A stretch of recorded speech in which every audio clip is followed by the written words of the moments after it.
Tucker Carlson goes full Putin. Never go full Putin. The Georgia state legislature is trying to pass legislation undermining District Attorney Fani Willis. Will they succeed in undermining the looming Trump indictment? Tennessee lawmakers ban drag shows. What can we do to fight back against such blatant bullying? Then GOP states are pulling out of a critical interstate voting consortium. That may seem boring, but this could have massive implications for future elections. Finally, we'll talk about a few lowlights from the CPAC conference, including a DailyWire host who called for transgenderism to be eradicated. We'll discuss all of that and more. This is Majority 54. All right, Jason. Well, we talked a couple episodes ago about these Fox News text messages about how they're saying one thing privately and another thing publicly. And, as you expected, Tucker Carlson last night got on television and apologized to his viewers and to the American people. So kudos to him. Cool. Well, I would love to see that clip. Yeah, let's go to that clip, actually. Brett, why don't we play that? The protesters were angry. They believed that the election they had just voted in had been unfairly conducted. And they were right. In retrospect, it is clear the 2020 election was a grave betrayal of American democracy. Given the facts that have since emerged about that election, no honest person can deny it. Oh, I'm sorry. He actually is doubling down on this lie and pretending like he never said it. And I actually think he's going to get away with it. For sure. Somehow, this is the playbook now on the right. Just pretend that inconvenient facts don't exist. Do you remember, what was that song? Was it a Nelly song? I can't remember, but it was basically like, are you going to believe me? Or like what you see, you know what I mean? Like it was about. I'm triggered by Nelly because he played at that halftime show at that Chiefs game that we went to. Well, so we can't talk about that. It probably wasn't Nelly. But anyway, I mean that's what this is, right? I mean he's just like, well, I'm not going to acknowledge the existence of these text messages that have been made public. I'm just going to continue. Now his language was careful, right? He used terms like questionable instead of terms like stolen, right? He's talking like a guy who wants to continue to say the same thing, but not get sued, right? Which I guess is a small victory, I suppose. Well, yeah, he could say the legal difference is he's not disparaging a person here. So he could lie all he wants about the American electoral system as long as he's not like this person stole the election or this election official committed a crime or Dominion voting systems did X, Y, and Z. There's little legal recourse we have against him. My favorite truth laundering move, and there are many from the right, is this move, the move where you say a bunch of things that aren't true. You put a bunch of things that aren't true out into the universe. And then instead of actually endorsing any of the not true things that you've said, you cite the fact that there seem to be a lot of people who think this thing is not true. I mean, and that's what they've done about the election, right? If you look back at all Josh Hawley's interviews right before he pulled the trigger on objecting to the election, which everyone had agreed they weren't going to do, and opened this whole Pandora's box, he kept saying, well, look, it's not about what I believe. There are a lot of people out there who have a lot of questions and have a lot of concerns, and we need to address those. My dad does this. My dad does this all the time. The first instance of this in the wild, like the first time it was ever spotted, was when the concept of uranium enrichment in Iraq was introduced by Dick Cheney in an interview on Meet the Press, and he cited the New York Times. Now, what we did not know at that time was that Dick Cheney was the anonymous source that the New York Times had quoted. Citing himself. Which got us into a whole war that got a lot of people killed. So that was the first sighting of this species of truth laundering in the world. But now we just see derivatives of it everywhere, and this is one of them. Well, let's go to another clip here. This later in the same segment, he portrayed the sightseers, or you could portray the rioters as sightseers. Let's look at this clip. They were orderly and meek. These were not insurrectionists. They were sightseers. Footage from inside the Capitol overturns the story you've heard about January 6th. Protesters queue up in neat little lines. They give each other tours outside the Speaker's office. They take cheerful selfies and they smile. They're not destroying the Capitol. They obviously revere the Capitol. They're there because they believe the election was stolen from them. They believe in the system. Here's the man you've heard referred to as the QAnon shaman outside the Senate chamber.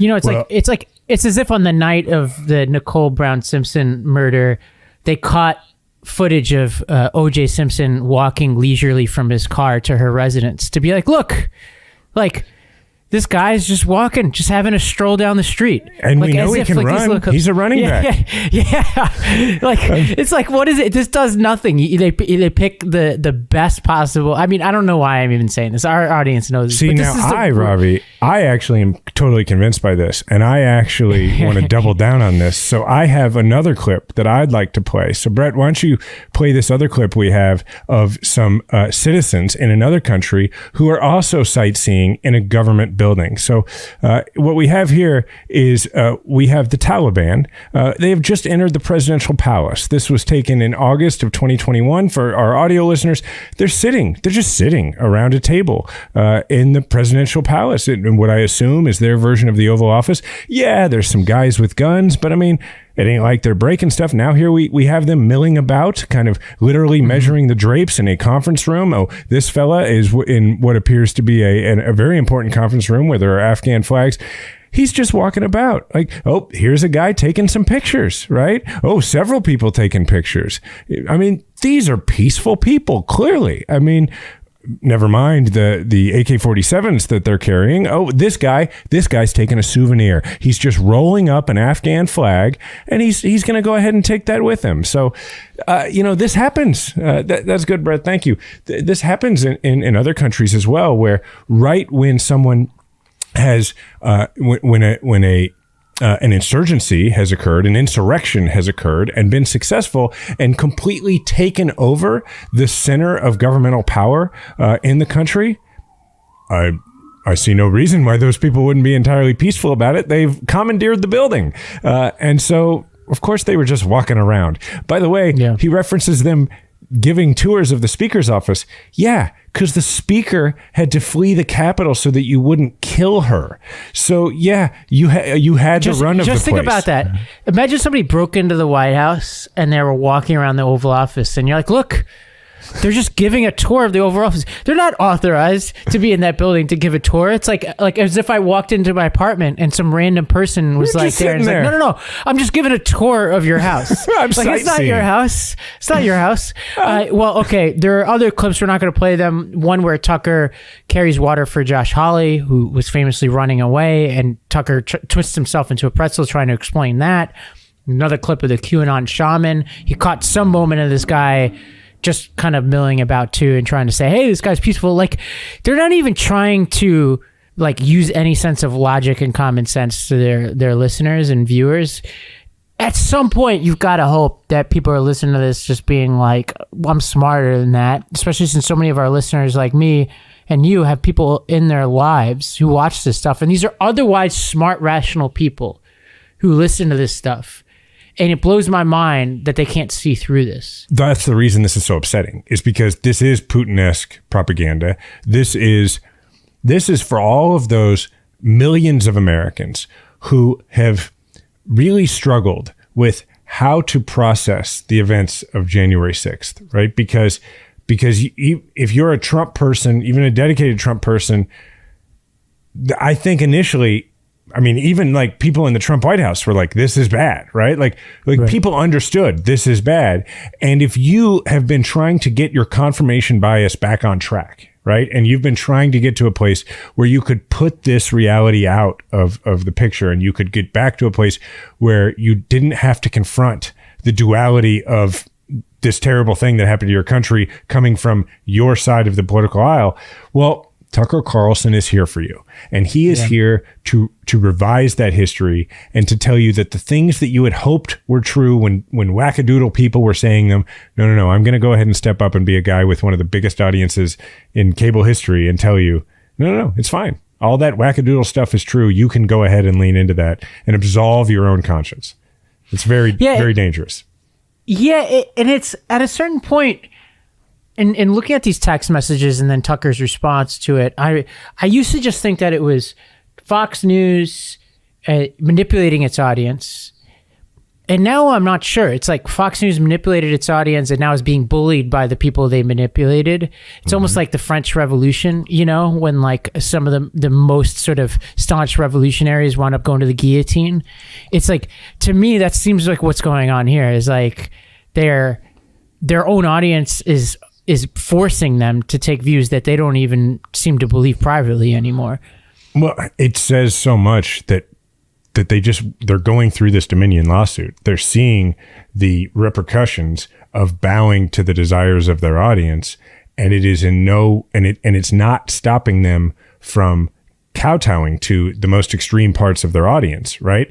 In fact, all it's doing, if you look at that first clip we played, if you listen to it, it's getting them to be smarter about their language from a legal perspective and to be less cavalier and slightly less reckless in terms of their own liability, but in no way less reckless. In fact, I would say more reckless, given the revelations that have come out, that they're doubling down on it, more reckless with regards to, you know, propagating conspiracy theories that they know. And in fact, not only believe not to be true, but we know from his text messages that came out in the Dominion suit that Tucker Carlson looks down on people who believe those conspiracies to be true, that he doesn't think they're smart. He thinks that they are dopes and suckers, obviously. But that doesn't stop him from going ahead and just putting more of that stuff into the IV that connects directly to the brain of the conservative side of this country. And that's evil. I mean, it's just an evil thing to do, man. Well, let's switch gears. Speaking of evil, down in Georgia, the state legislature is considering two measures right now that would allow a new state oversight board to punish or remove prosecutors for very loosely defined reasons, including willful misconduct, and a third would sharply reduce the number of signatures required to seek a recall of a district attorney. Jason, this appears connected to a certain high-profile case going on in Georgia right now. What do you think? Yeah, I have a feeling that this is like when you can't find whatever that specific number of votes were that Trump wanted them to find. I guess you just wait a couple of years and then you try and remove the prosecutor who's trying to pursue this totally legit case. The scary thing is that this is, and I don't want to jump ahead, but that this is a little bit of a trend around the country right now. But before we get to that, we can get to, you know, who this prosecutor is and why it's really unfair, because it's not like you have a partisan prosecution happening and then a partisan reaction to that prosecution. You just have a prosecution happening that is bad if you're a Trump partisan. Right. And yeah, and the prosecutor issue here is Fani Willis in the Atlanta area. She's kind of a centrist law and order prosecutor. She's, you know, had some pretty high profile criminal cases under her belt. And they're trying to pretend in the legislature that this has nothing to do with the Trump stuff. So, you know, some of these state legislators are pointing to a different prosecutor who went under for some corruption charges, as if that's really what they're concerned about. But at various points here in the process, they had certain exchanges with Willis in the legislature over this measure and series of measures where they kind of let out what their real motive is here. So Senator Cowsert had an exchange with Willis last month. And when Willis began explaining why that she's been prioritizing gang prosecutions and violent offenders, Cowsert interjected, quote, "That's not what we're reading in the paper you're prosecuting," end quote. And so they're like insinuating to be like, oh, it looks like you're focused on this other thing. You're not focused on your job. And the story they're trying to tell is she's so focused on Trump that crime is getting out of control. That's the narrative they're trying to spin. Which I think is it's pretty hard to sell, right? I mean, first of all, like if you're a prosecutor in Atlanta, I imagine multitasking is an important part of the job. If you're a prosecutor anywhere, right? Like there's usually not one crime happening at a time, unless you're like in an old Batman movie, right? Like there's a lot of crime going on. You have to prosecute multiple things. It's why you're not the only lawyer in your office. It's why you're in charge of a bunch of people who, you know, conduct prosecutions. So, I mean, that goes without saying. But the other part is that, like, they really just are like, well, we read in the paper that you're doing this thing. If she were solely focused on that, then you wouldn't have had to tell me and the audience her name just now, because she would have been, I mean, this is a celebrity making thing. Like, if she chose to do it, she's not choosing to do it. I don't know. I can't even picture in my mind what she looks like. And that's because I haven't seen her doing the rounds on MSNBC every day. Yeah. She's not doing I can that. tell you what the forewoman of the jury looks like. Right, exactly. Which is why that was a particularly frustrating, and they brought this up. Obviously, they brought up the forewoman. Now, that's not the fault of Willis. I think if we could all do this over again, if there's, I don't know if there are First Amendment concerns or whatever, but if there's a way they could have instructed a jury not even to say anything, that would be better. But yeah, I don't think there's much more to say other than, I know I had thought about this happening. I was wondering, like, what's to stop them? I guess nothing is to stop them. So it's something we just need to keep an eye on. And look, like, this could get really messy. I was thinking about this, like, at some point, if Trump is indicted, for example, he has to get arraigned and all that kind of stuff. There's going to have to be some negotiation between the Secret Service and local law enforcement. Like, let's say he's down in Florida, and then you've got DeSantis. DeSantis could pull a stunt pretending like he's sticking out for Trump and fighting. Like interstate extradition, which is not an issue we've had in this country. Like, there are all sorts of novel issues that could come about here that could get really, really messy. Well, not to mention the precedent it sets, right? I mean, there's a thing happening actually right now in Missouri where the prosecutor in St. Louis, the circuit attorney, so it's like the city prosecutor in St. Louis, has had a lot of missteps, like a lot, to the point where the mayor of St. Louis has expressed a lot of doubt about whether can be confidence. And, the mayor and the prosecutor of the same party, they are not traditionally rivals or anything like that. It's just objectively, there have been some major mistakes that have affected public safety in that office. Well, and then you've got the Republican Attorney General, newly appointed to fill Eric Schmidt, the new senator's position, coming in and trying to take over that office. You've got the legislature getting involved. There are other cases around the country where Republicans have been unhappy with what is actually, in a lot of the cases, not necessarily in this one in St. Louis, though I think there are tinges of it because I think they see an opportunity here, where you have a lot of more progressive prosecutors that have been elected over the last few years. It's been a priority of the progressive movement, particularly of organizations like The Collective and Black PAC, who look at it and say, hey, let's have more representation in law enforcement. Let's have people who, as they make charging decisions, maybe have some lived experience to take into consideration. And that's not a bad thing. But you've got these majority white, majority Republican legislatures saying, well, maybe we don't want local prosecutors in these jurisdictions to have the same kind of power. And it's the age-old thing of they're all about local control until a local entity does something they don't like. I mean, we lived through a ton of it during COVID, but there's so many other examples in red states. Kansas City and St. Louis have both passed ordinances increasing the minimum wage, and in both cases, the states, come in and been like, "Nah, you can't do that." Right? So this happens over and over and over again, and it's the kind of thing you should bring up with people in your life when they talk about these ideas, like when they say I'm a Republican because I believe in like small government, local control. It's like, okay, but that's not what the politicians in your party are doing. At every level, they're trying to exercise greater power over the level below them. Right. And there's DeSantis himself removed a prosecutor who disagreed with him, a local prosecutor. Well, okay, let's shift gears, Jason, and talk about this controversy over this interstate voter list. And for listeners who are new to the podcast, you were the Secretary of State of Missouri, so you must know a thing or two about this whole situation. What's going on here?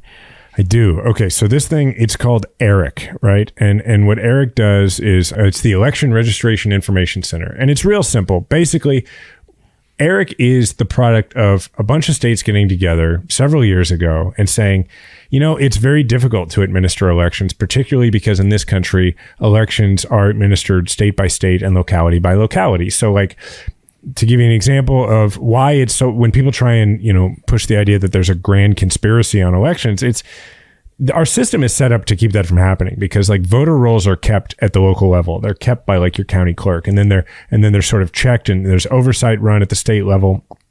And there's no big federal database of voter registration. And as a result, it can be very difficult. Let's say, that I were to move to Hawaii, right? I moved to Hawaii, but I don't send a notice to the Jackson County, clerk or the Kansas City Election Board and say, hey, I'm moving out of state and I'm going to go register to vote there. So you don't need to keep my voter roll here. You don't need to maintain my name on here. You don't need to send a notice to my old address every couple of years saying like, hey, you're going to vote. Who does that? Like, people don't usually do that, right? When you're moving.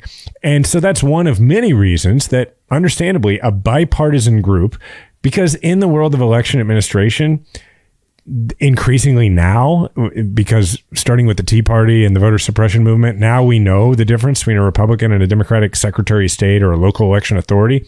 But for like 100 years, it wasn't that way. People may have gotten elected under, one party or another, but then like you couldn't tell the difference. They were just trying to run the office and make the elections work. So they all got together and they're like, hey, we should, since the federal government won't do it, we should create a system where if somebody shows up and registers in Hawaii, we get a notice in the state that they've come from so that we could, reach out and make sure we can take them off the voter roll, just to keep the voter rolls clean, saves money, that kind of thing.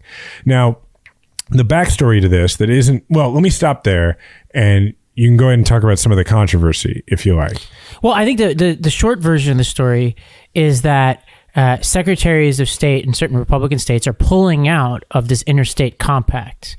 Mm-hmm. So the secretaries of state of Florida, West Virginia, and Missouri all said they were pulling out. So your successor, I guess, or are pulling out of this. John Ashcroft's son, Jay. And they aren't really giving a lot of notice. And it seems like, right, this is wrapped up in conspiracizing around the election, although it's really hard to tell. Oh, yeah. And no, it's wrapped up in two things. One, continuing to drive these conspiracy theories to say that any time that there's a group of people who work together to make elections work better, that what they're trying to do is change the results of elections, which actually isn't true. 99.9% of the time when there is an election irregularity, I'm not talking about fraud. I'm talking about just like something. You showed up at the polls, your name wasn't on the list. You went to one place, they said, oh, actually, we have you living at this place. All that stuff. 99.9% of the time, what that comes down to is elections are really hard to run. And they're really hard to run because an election is a business that is functionally, when you like, other than places like Washington and Oregon, where you have a long vote by mail period, it is functionally a business that is open one day out of the year. And on top of that, it's open one day out of the year and all of the employees are volunteers. And the vast majority of them are, older. Right? They're retired. That's why they have the time to be there all day. They're either volunteers or they're paid like $5, right? So they're doing it out of their civic duty, and you try and give them training, but the resources are limited. So when you take all that into consideration, you want to do everything you possibly can to make the election work better, to make the voting rolls cleaner, to keep there from being a lot of stuff in the way so that when you go to find the right thing, you can find it. Now, the two things going on are, one, they want to act like these 99.9% of the time when something goes wrong that it's fraud, right? And so they want it to look more and more like that. So they want to point at everything and say fraud.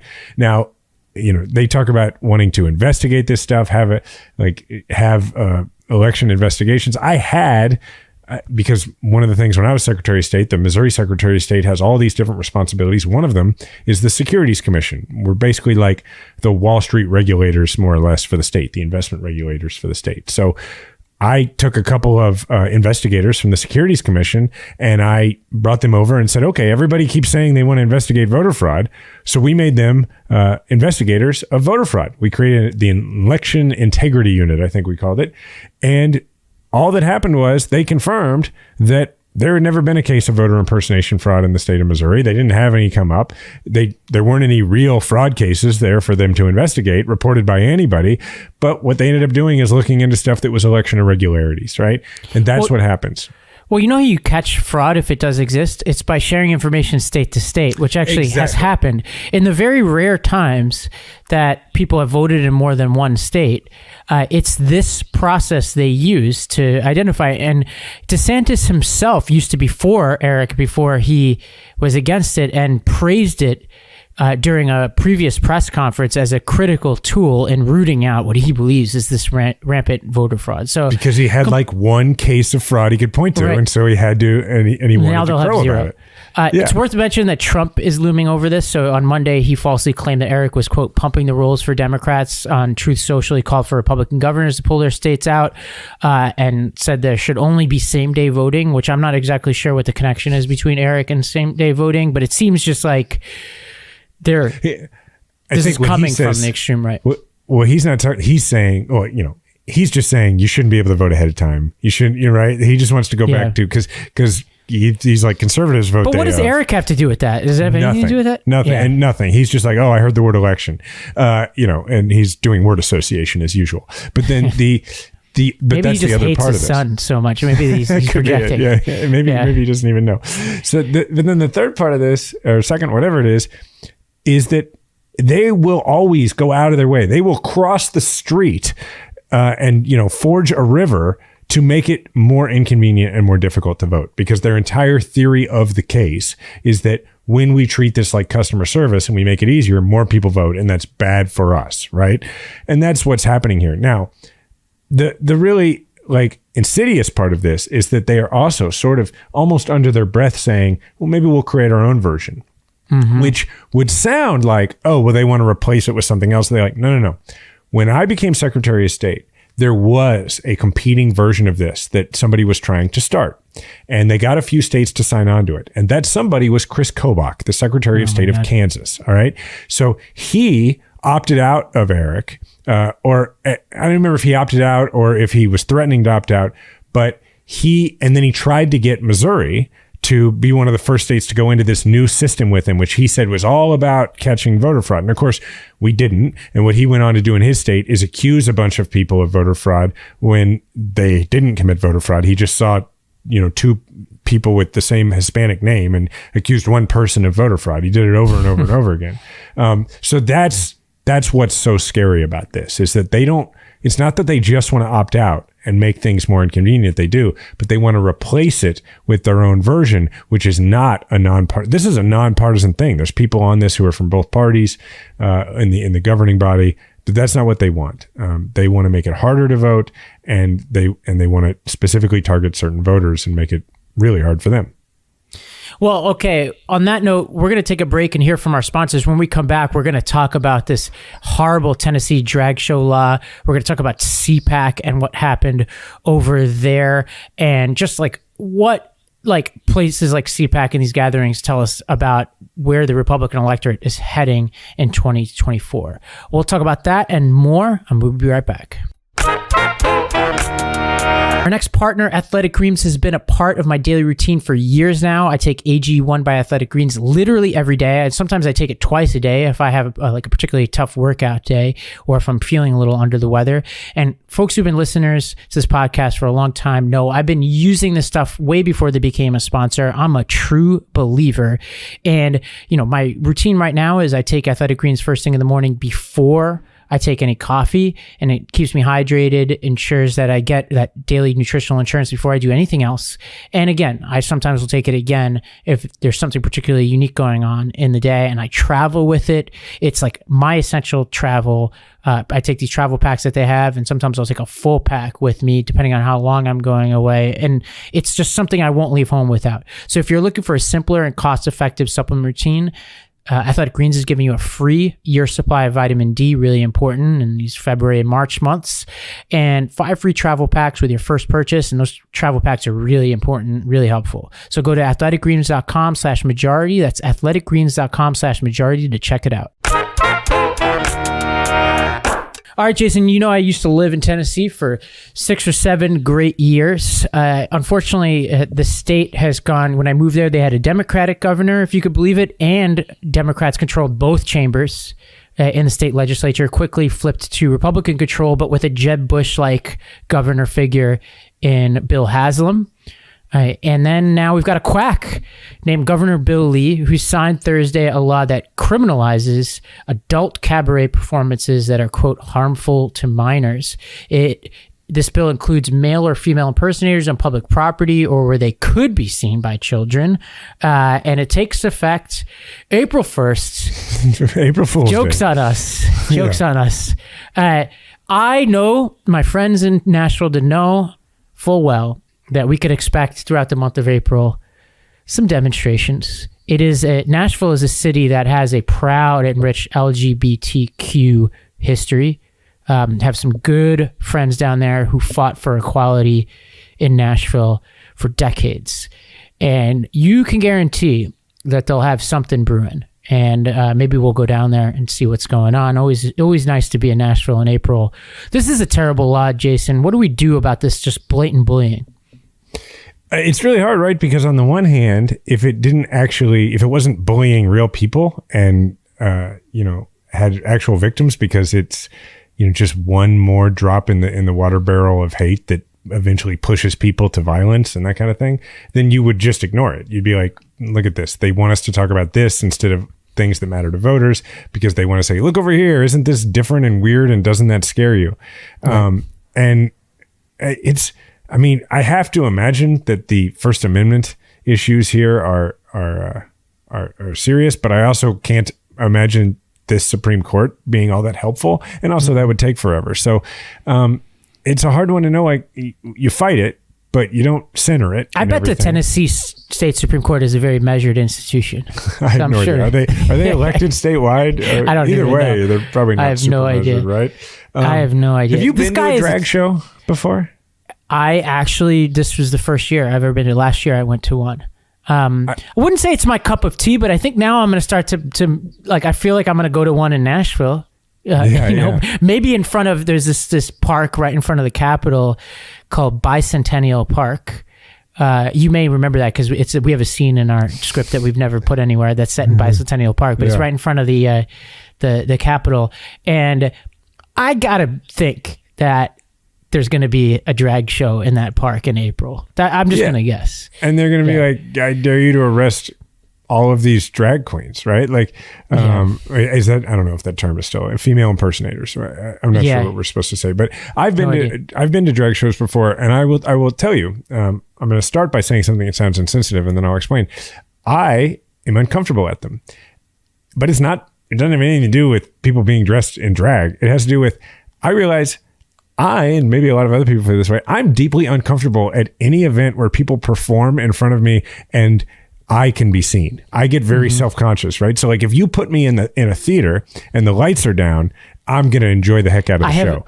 I have an example of this that really made me cringe. I watched the Chris Rock special yesterday that aired over the weekend, and there was this joke where he used the N-word, and they panned to the audience of this white woman hysterically laughing, and I'm like, this woman's going to regret ever doing this. It's like, now everybody in the theater is laughing, but it's like, it's what you said about Bill Maher. It's like, you got to be careful sometimes about what you're laughing at. Like they'll pan to you when you're over there. Right. When you're on his show, you have to be ready to be funny and loose and whatever, and also ready to condemn what he just said at any given moment.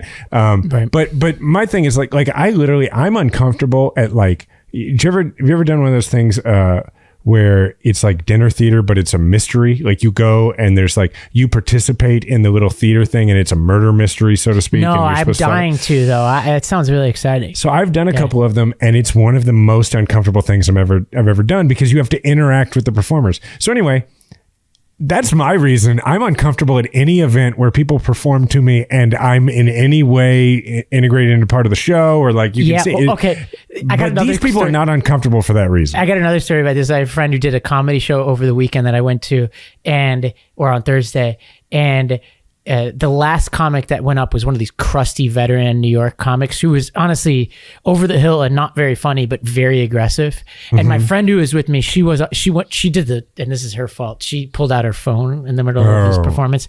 So from then forward, my table was the focus of this guy's anger. And he wasn't funny and was just really, really angry. And I was just like, get me out of here. It's the worst. And it's absolutely the worst. But like, so a drag show it's just, for me, just another place where I'm like, if the lights are down and no one can see me, I'm going to really enjoy this, right? Just like a stand-up show or anything else. But these folks, they're uncomfortable I don't want to psychoanalyze them, but I guess because they're worried, I think they're worried it's going to make them gay, Ravi. I'm pretty sure that's what they're worried about, or it's worried it's going to make the kids gay. Which, okay, them. Yeah, it's going to make them.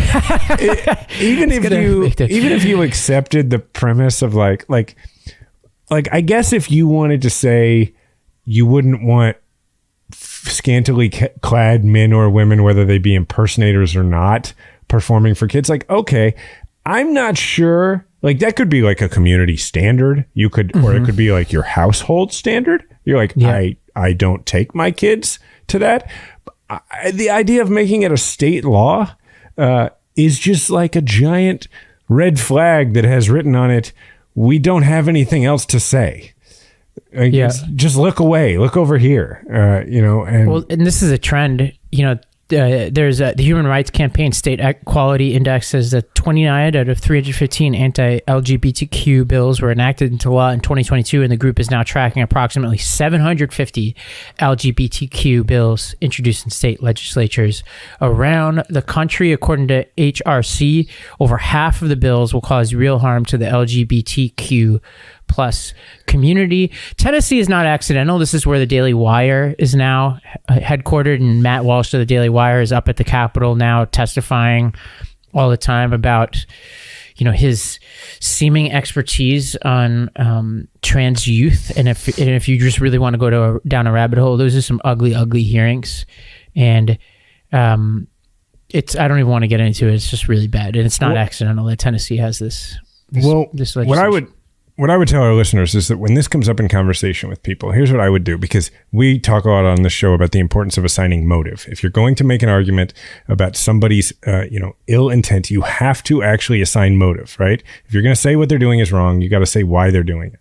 And you can go back to like 2010, like the about 2009, and then the 2010 election cycle. The Republicans they'd come upon two issues that were extremely effective wedge issues for them. One was like same-sex couples, right? It was gay marriage and that kind of thing. And that starts in like late 90s, early like 2000 era, right? But in 2009, they added another one to it, which was Obamacare, right?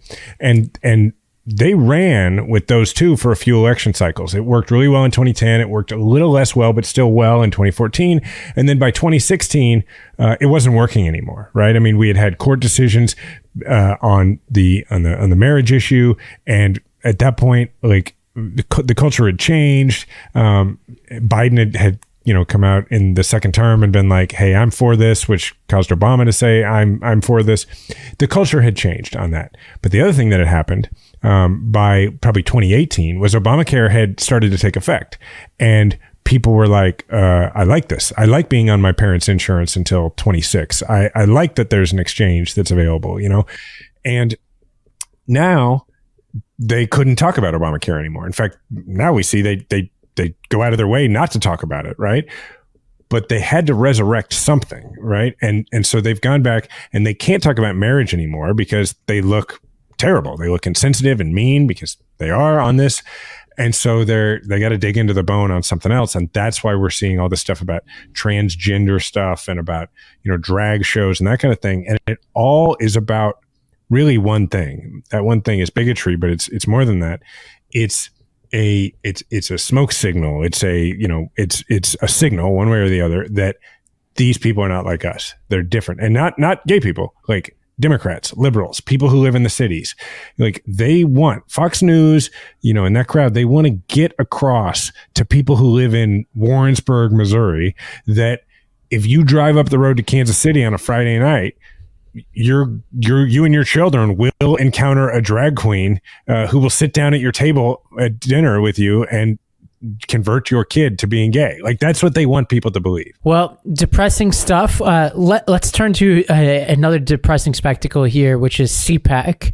This is the Conservative Political Action Committee gathering. This has been going on for, I think, something like 16 years. And by all accounts, this was one of the lowest attended versions of these we've ever had. Trump won the straw poll. The straw poll used to, I think, mean something. I'm not sure it does anymore. And Kerry Lake won the vice presidential poll. So it just shows you where the sort of the right-wing base is right now. DeSantis did not show up, but Nikki Haley did. Pompeo did. They both spoke to less than full capacity crowds. But I don't think anybody had a smaller crowd, more sparse crowd than Kimberly Guilfoyle, who I guess is the girlfriend of Don Trump Jr. So. Yeah, I think so. So we'll play this clip, and then for our listeners, we'll explain why exactly we're playing this. There's a little bit of comedy involved here. Let's play this clip. Because all of us in this room have one message to Joe Biden. It is time to put America first. To put common sense. Jason, you and I had more people at our Athletic Greens marketing meeting at the podcast movement conference than she had in that room. And my favorite, and there weren't a lot in that set in that room. The funniest thing about this is she's like, all of us, and then they pan to the crowd, and there's almost nobody in that room. I don't know how to feel about this because on the one hand, like, she's awful, right? I mean, like, the moral flexibility that it takes to go from being like, she was married to Gavin Newsom, right? I mean, and now and that's amazing to me, by the way. Yeah, and now like she's Donald Trump Jr.'s girlfriend. I mean, I'm not saying you ought to like that. Well, I think in this case I am. I'm saying I think she clearly had different politics before, and she's very opportunistic when it comes to her politics. Right. So that's awful. What I will say, as someone like you, who I've given a lot of speeches at conferences, I got to compliment her. She ignored the room really well. Yeah. Like, yes, and that's really hard to do, man. When you have a sparse crowd like that, and it happens at a conference, right? People get tired. They got other breakouts they're going to, whatever. Especially now. I think it's harder than ever to pack a room at a conference, given everything's available online. Exactly. And so she's like, she was like, I'm ignoring the room. Now the problem is, she didn't know that the room would be visible on camera. And if that's the case, you can't ignore the room. You got to go pull up a chair in the front and take a lavalier mic and just like, hey, let's have a conversation. Be like everybody. Yeah, I think the move is like, everybody move to the front here. Let's just have an intimate conversation. Yeah, right? exactly. Like, and then I'll do a Q&A and I'll, take some selfies. But she didn't do that. And it is unfortunate for her. But boohoo, Well, a couple other things happen here. So our new friend of the pod, Vivek Ramaswamy, the guy we talked about last week, who's inexplicably running for president, claims he was approached to pay his way into CPAC, and that basically some like organizers with connections to the conference basically said if he paid something like $100,000, they could basically bus in a bunch of people to help vote for him in the poll. I'm not sure what to make of that, other than wanted to keep this guy in the majority 54 news cycle. But I think the more pernicious piece here is a CPAC speaker called for transgender people to be eradicated. This is a DailyWire host, Michael Knowles, on Saturday, said that, and then got all huffy when people pointed him out for that. Now, this is some dangerous language, calling on, like, look, and he's being like, I didn't say the people, it's the ideology, whatever he's saying. Mm-hmm. It's really hateful stuff. Yeah, I mean, when he's saying, I was saying transgenderism, not transgender people. Okay, like, would it be different if you were like, I'm not saying Jews have to be eradicated. I'm just saying don't be Jewish in public, right? Like that wouldn't be okay, right? I mean, if you take a lot of the stuff, and this is no surprise to anybody, but if you take the clips of that guy's speech and all you do is you change out words like transgender for words like race mixing, right? Then you have a George Wallace speech. Like there's no difference there. And even if you are a person who, and there are some who are like, hey, not all civil rights issues are the same, let's not equate this. Either way, like, you really don't want to deliver a speech where those words can be swapped out, no matter what your subject matter is, and have it still be consistent and work. Like, you want to avoid that generally in your political rhetoric. Yeah. Well, that's enough about CPAC. Now it's time for one for us, Jason. What's happening in your world? It's It's an interesting week for me. So Diana's traveling for work, and I have both kids. And usually when this happens, because, I work as well, one of the grandparents, my parents or her parents, will step in and help a little. And they've been great about that. Both sets have COVID. Oh, no. And, everything okay, though? Or is it? Everybody's okay. They're all getting better now, but they're still contagious. And look, my point is the victim here is me, Ravi. I know. But so I found this out. Diana left town on Sunday, and about an hour before she left, she was like, "Bad news. My mom also has COVID." I was like, "Okay."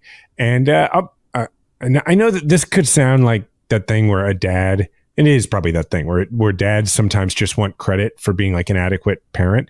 But that is exactly what I'm doing, because I'm proud of myself for in that moment not freaking out. I was like, because in my case, Bella was going to go to my mother-in-law's house for a couple of days, which I love my daughter. I mean, she's amazing, but I also do really value the time when Diana does travel and it's just my son and me, like, because we go do fun dad and true stuff. And when you have two kids, sometimes it's nice to be able to just focus on one for a little bit on that relationship. And I was really excited about it, but I didn't get too down. I was like, all right, I got this. And I got to be honest, I'm 3 days into this, and this is the best I've ever done at having both kids by myself. I have cooked meals each night so far. I have cleaned every night. Everybody's gotten to bed on time. What's your go-to kid great meal? Time. Well, go-to kid meal in our house is salmon and rice, or salmon and pasta with chopped red that's peppers. pretty healthy for kids.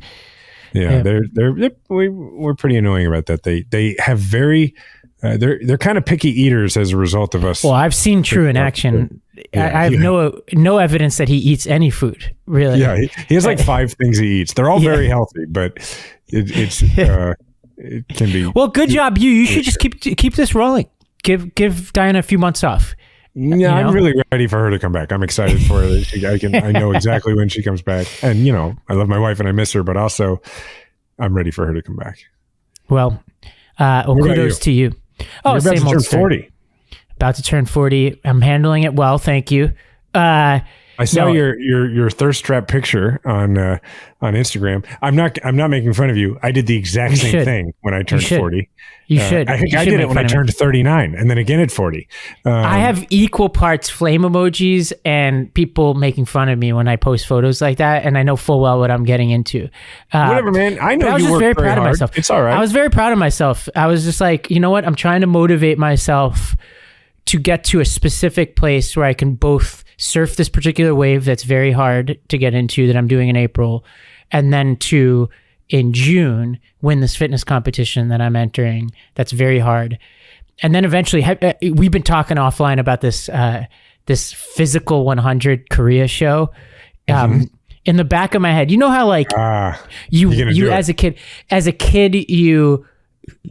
a young adult, you think you can make it to the majors way later than it's actually practically possible, and you only give up on the idea of being a Major League Baseball player at 35. No, I'm 41, Ravi, and I still think I'm going to get discovered. So in my head now, the Physical 100, whenever it comes to the U.S., is now my new version of the thing I will never get into, but that is my pie in the sky. It will be fun. I disagree. I think you should do it. I think you should aim to do it. And if nothing else, I think you should do what is very consistent with your pattern and character, which is just create a senior circuit. If you don't think you can get into it, just go found the senior circuit of the Power 100 and go win that. Part of what's cool about it is the older guy in the Korea version is the star of the show. Everybody, look, the stuff that they're doing, I don't think you necessarily. Now you're going to need more recovery time. Yeah, but those guys are crazy. Some of the things they did. You're a strong, fast dude. I think you can do it. Thank you. Well, this is the pep talk I needed. All right. Well, why don't you take us home? Absolutely. All right. One public service announcement is that if you're watching this right now, you probably can still go to Ravi's Instagram and see that picture that clearly you're wondering about right now, but it's on his story. So if you listen to this a few hours later and you listen to it on the audio, I apologize. It was on his story. You're probably not going to see it unless maybe a lot of people were to go to his Instagram and comment and demand that he post the picture regular, which could happen. What's that? At Ravi M. Gupta, if you're listening. Follow me. And we actually, this is part of the Physical 100. So many of those people who are in that are influencers. So I need to somehow make myself a fitness influencer by the time the show comes to the United States. So you can help me get there. Influenced my fitness and a lot of other people in the fitness posse you created. So I think it's very possible. All right. So thank you everybody for listening. Everybody in the Meidas Mighty, we greatly appreciate you. Remember, we all have a platform. Make sure to use yours today.